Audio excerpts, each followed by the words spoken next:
Vengo ante ti, mi Señor, reconociendo mi culpa,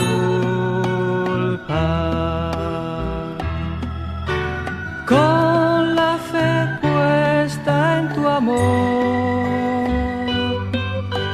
que tú me das como a un hijo.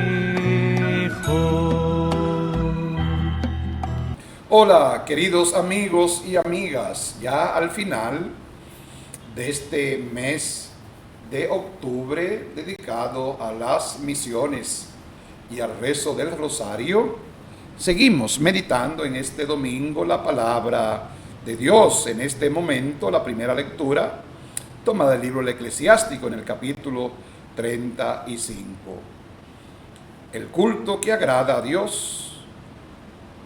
Este texto del eclesiástico Siráside se enmarca originariamente en la descripción de la verdadera religión. Se pretende poner de manifiesto la relación estrecha que debe haber entre el culto y la vida moral. Siempre esto ha sido una situación que es interesante meditar, la relación fe-vida. Lo que digo y lo que vivo, el culto para alabar a Dios y el compromiso que asumo social y comunitariamente. Por ello aparece, por una parte, la relación entre justicia y plegaria.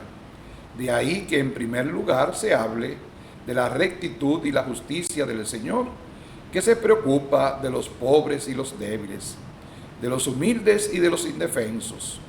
Y es después cuando se ensalza la plegaria perseverante de quien se siente pobre delante de Dios, de quien necesita de Él por encima de todas las cosas. Pero ¿hay alguien que no necesite de su misericordia y bondad? Dios no tiene preferencia de personas, aunque se preocupa especialmente de los indefensos. Y el culto que le agrada debe estar en sintonía con la voluntad sincera de conversión. La segunda lectura, continuamos leyendo la segunda carta a Timoteo, ahora en el capítulo 4. La victoria del anuncio del Evangelio. Leemos en esta carta, se nos presenta en los últimos días de su vida. Pablo se nos presenta en los últimos días de su vida, antes del martirio, sintiéndose abandonado de casi todos. Pero no está solo, el Señor le acompaña. Es uno de los textos más elocuentes y bellos del epistolario paulino. La tradición es segura en cuanto al martirio del apóstol de los gentiles, y aquí es descrita como una experiencia martirial. Es como un examen de conciencia evangélico lo que podemos escuchar y meditar en este domingo que se proyecta elocuentemente en una dimensión sacramental de la vida cristiana, que debe ser una vida verdaderamente apostólica. Con metáforas e imágenes desbordantes se habla de la muerte como la victoria del Evangelio. Se percibe claramente que la muerte del apóstol no es el final, como tampoco es para nosotros nuestra muerte. Su vida ha sido como una carrera larga, competitiva, por una corona, la de la justicia, que Dios otorga a los que se mantienen fieles. Por otra parte, los elementos autobiográficos que se encuentran abandonados y el de posición de ser juzgado son también parte de esa lucha hasta el final de quien ha hecho una opción por el Evangelio con todas sus consecuencias. No le preocupa su autodefensa, sino que el Evangelio sea conocido en todas partes. Continuamos leyendo el Evangelio de Lucas en este ciclo C, hoy en el capítulo 18 del 9 al 14. la verdadera religión según Jesús. El texto del Evangelio es una de esas piezas maestras que Lucas nos ofrece en su obra. Es bien conocida por toda esa narración ejemplar, la de el fariseo y el publicano que subieron al templo a orar.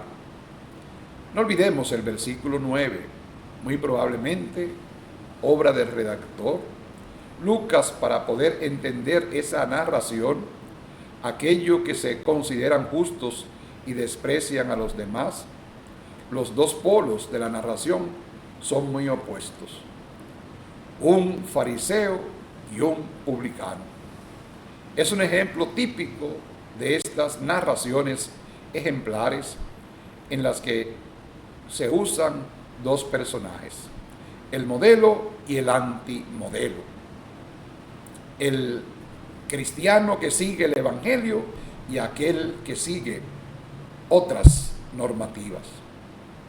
Uno es un ejemplo de religiosidad judía, el otro un ejemplo de perseverancia para las tradiciones religiosas de su pueblo, sencillamente porque ejerce una de las profesiones malditas de la religión de Israel, colector de impuestos, y se veía obligado a tratar con paganos. Es verdad que era un oficio voluntario, pero no por ello deja de ser perverso. Las actitudes de esta narración intencionada saltan a la vista. El fariseo está de pie, orando. El publicano alejado, humillado, hasta el punto de no atreverse a levantar los ojos. El fariseo invoca a Dios y da gracia de cómo es. El publicano invoca a Dios y pide misericordia y piedad. El escenario y la semiótica, los signos y las actitudes están a la vista para todos. Lo que para Lucas proclama Jesús delante de lo que se le escuchan es tan revolucionario que necesariamente debía llevarle a la muerte. Y sin embargo, hasta un niño estaría de parte de Jesús, porque no es razonable que el fariseo excomulgue a su compañero de plegaria. Pero la ceguera religiosa es a veces tan dura que lo bueno es siempre malo para algunos y lo malo es siempre bueno para otros. Lo bueno es lo que ellos hacen, lo malo es lo que hacen los otros. ¿Por qué?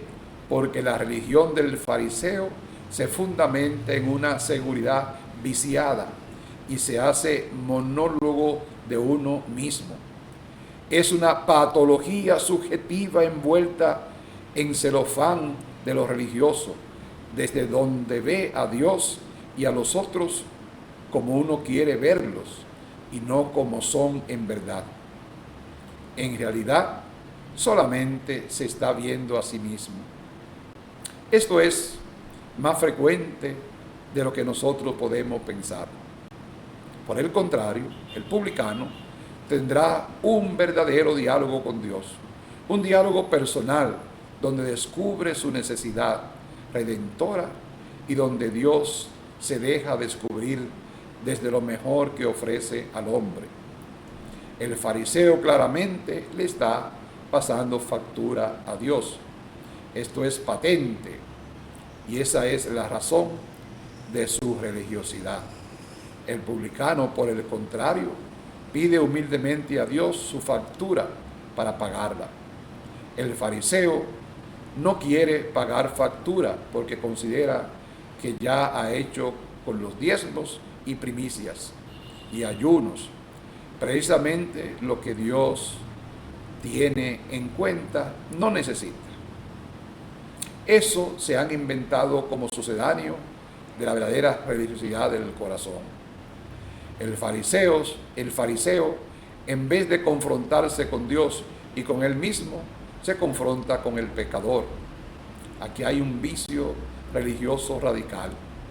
El pecador que está al fondo y no se atreve a levantar los ojos, se confronta con Dios y consigo mismo Y ahí está la explicación de por qué Jesús está más cerca de él que del fariseo. El pecador ha sabido entender a Dios con misericordia y como bondad. El fariseo, por el contrario, nunca ha entendido a Dios humana y rectamente. Este extrae de su propia justicia la razón de su salvación y de su felicidad.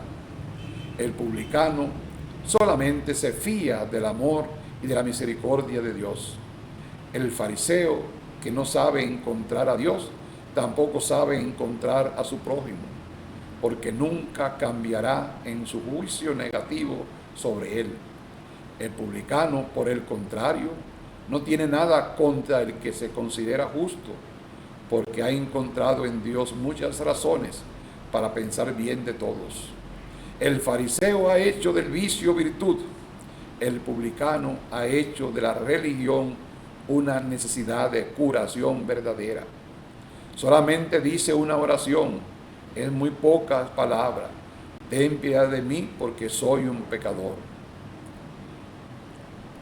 La retahíla de cosas que el fariseo pronuncia en su plegaria han dejado su oración en un vacío y con el reflejo de una religión que no une con Dios. Nosotros estamos llamados a orar también desde nuestra miseria de pecador, desde nuestra situación, para necesitar la misericordia de Dios. No pasarle factura a Él, porque sabemos que si somos salvos, si tenemos la dignidad de ser hijos, es por amor, es por gracia. Que nosotros, al orar durante esta jornada y durante la semana, podamos hacerlo con esa actitud del Salmo 33 que hoy hacíamos. Si el afligido invoca al Señor, Él lo escucha. Que nuestra oración sea con fe y sea desde nuestra actitud de pecador, implorando siempre su misericordia. Feliz jornada para todos.